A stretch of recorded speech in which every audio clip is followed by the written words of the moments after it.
Hey everyone, welcome back to the channel. If you're new here, I'm Sheetal and this is your go-to place for understanding the complex processes happening inside our cells. Today we are going to rewind a bit and look at what happens before glycolysis, the first step in cellular respiration. So, buckle up as we break down the journey of glucose from your food to your cells and get ready for some insights into digestion, absorption, glucose metabolism, and how also about the plants that make their own food and the glucose. Let's dive in. First things first, to fuel our cells, we need glucose. But where does that glucose come from? Well, it starts with the food we eat. When you consume carbohydrates like bread, pasta, or fruits, your body begins the process of breaking down those carbs into glucose, which will eventually makes its way into glycolysis. Let's talk about this journey. Glucose takes before it even reaches glycolysis. The first step is digestion. As soon as food enters your mouth, amylase, an enzyme in your saliva, starts breaking down the starches into smaller sugars like maltose. From there, food travels down the esophagus and into the stomach, where it gets further broken down by stomach acids and enzymes. But we are mainly interested in what happens when food reaches the small intestine. This is where most of the digestion and nutrient absorption happens. Here, the starches and disaccharides like sucrose and lactose are broken down into monosaccharides like glucose, fructose, and lactose by enzymes like sucrase and lactase. Once glucose is fully digested, it's absorbed through the walls of the small intestine into the bloodstream. The blood then carries the glucose to the liver and throughout the body, where it can be used as an energy source for cells. Here's where things get interesting. Before glucose enters the bloodstream for use, the liver plays an important role in regulating blood levels. The liver plays an important role in regulating glucose levels.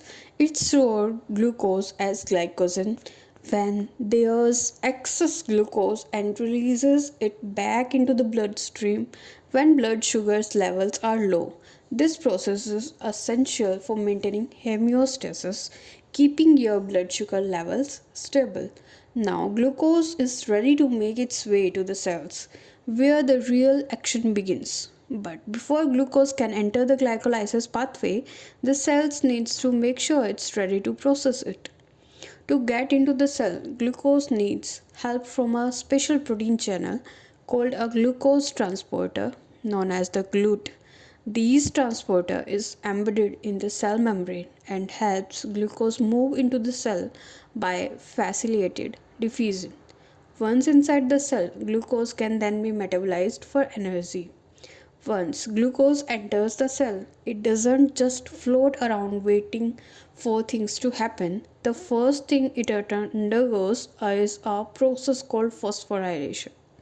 This is where an enzyme called hexokinase in most of the cells or the glucokinase in liver cells add a phosphate group to glucose, turning it into glucose 6 phosphate. This is important because it traps the glucose inside the cell, preventing it from living again.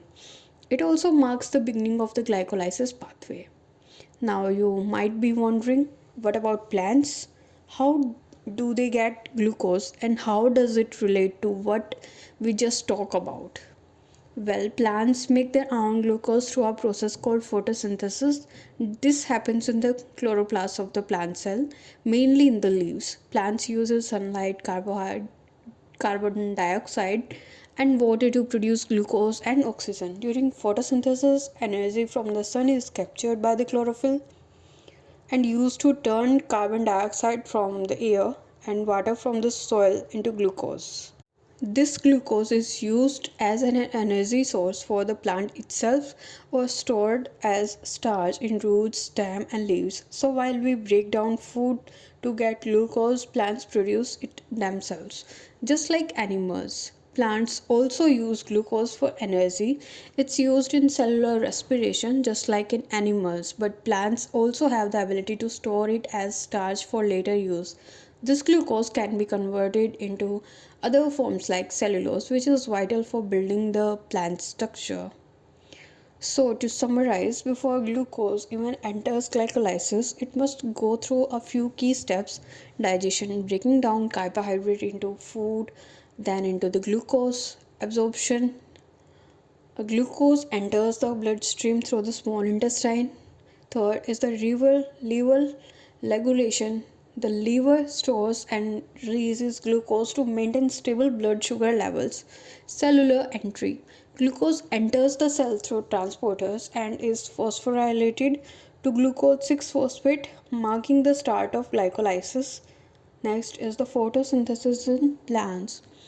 Plants make their own glucose using sunlight, water, and carbon dioxide, and that's where we live today.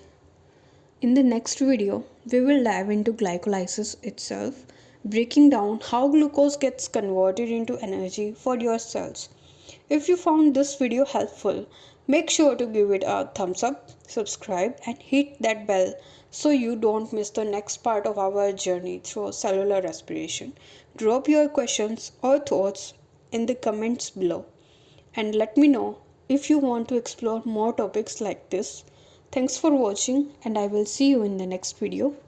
Stay curious, keep learning, and remember to fuel your body and mind with knowledge.